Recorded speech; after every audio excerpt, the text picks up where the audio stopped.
Hi everyone! Welcome back to XQ Talk. I'm your girl, Jella, back with another episode kung saan pag-uusapan natin ang lahat ng tungkol sa dental health. Welcome to XQ Talk. So ang tanong ko sa inyo, sensitive ka ba? Tulad ng pag umiinom ka ng malamig na inumin or kapag nagtutoothbrush ka is nakakaramdam ka ng guhit sa ngipin? Yan at iba pa ang pag-uusapan natin today. Normal nga ba ang tooth sensitivity? Kailan nalalaman kapag something serious na ito? Yan at iba pa ang pag-uusapan natin today with our trusted dentist, Doc Edith.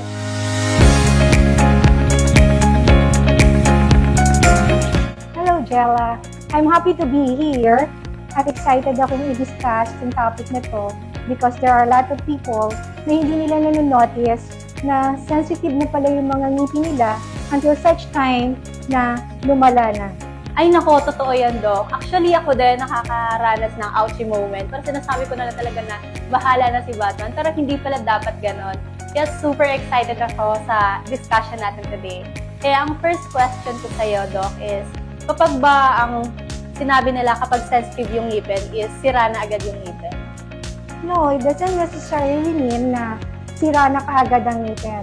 Actually, ang tooth sensitivity, nangyayari yan pagka ang first layer ng ngipin o yung tinatawag nating enamel ay numinipis. Pagka numipis yan, kung nagkaroon ng gum recession, doon na-expose yung dentin at doon sa dentin na yun, may mga channels na magsisend ng signals sa nerve. Kaya pag uminom ka ng malamig, mainit, o kumain ka ng maasim, diretsong mararamdaman mo yung pain or sensitivity. It doesn't mean na meron kang cavities kung bakit nagkakaroon ka ng sensitive ng ngipin.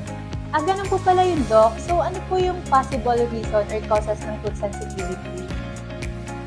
Ang isa sa possible causes ng tooth sensitivity yung maling pag-toothbrush or wrong toothbrushing technique o yung paggamit ng matitigas na bristles ng toothbrush, yung pag-inom ng mga acidic drinks, soda, citrus fruits, yung madalas na pag-inom ng mga maaasim na inumin.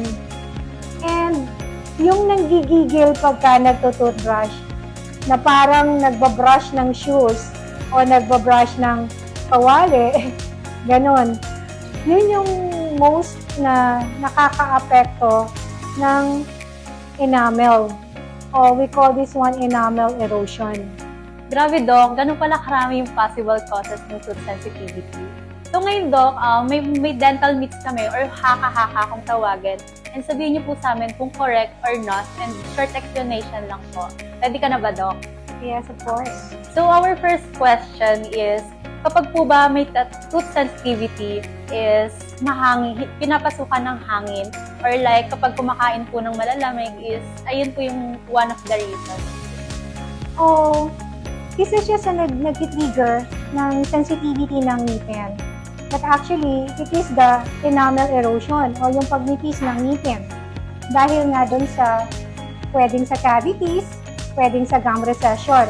Yung gum recession, yun yung maling brushing technique. Yung cavities, yun yung mga caries. So once na na-expose yan, matitrigger yung channels papunta dun sa nerve para maging cause ng sensitivity. So sila lang yung mga nagtitrigger ng sensitivity like yung sinasabi mong hangin, yung sinasabi mong malalamig. Once it is exposed or once the enamel is steamed, yun na yung nagiging cause ng sensitivity. Kapag po ba tooth sensitivity is wala ng solution? No, absolutely no. Maraming pwedeng maging solution ng tooth sensitivity. Like for instance, yung paggamit ng toothpaste for sensitive teeth. Sa night grinding, people can use, kung sino yung merong malala ng pag-grind ng ngipin, people can use yung tinatawag nating mouth guard, which is made of silicone. Inilalagay yon overnight to prevent para hindi ma-damage yung enamel ng ngipin. So, isa yon. And then, yung pag-prevent o pag-avoid ng masyadong pagkain ng maaasim.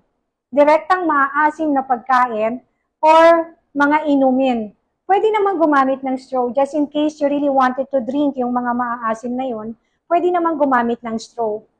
But, lahat ng bagay na yan, yung sensitivity, meron yung pwedeng maging solution. Like for instance, yung veneer, to cover the enamel, para hindi siya direct mahihit, dahil nga siya manipis, pwede natin siyang lagyan ng veneer. Pwede rin natin siyang lagyan ng jacket crown. Pagka yung masyado ng malala, yung pagpanipis ng ngipin, to prevent para hindi siya directly mahihit yung ngipin ng mga malalamig at saka ng mga acid. Nice explanation and solution. Actually, ngayon ko lang din nalaman na pwede palang gamitin ng mouth guard for teeth grinding. And also, Doc, for last question, may mabibigay po ba kayong piece of advice sa ating viewers?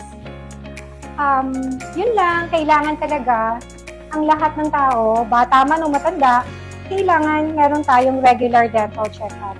And I am inviting everyone to come here in our clinic, Exquisite Advanced Dental Center, to have your regular checkup para makita natin kung ano yung mga existing problems ng mga ngipin nyo.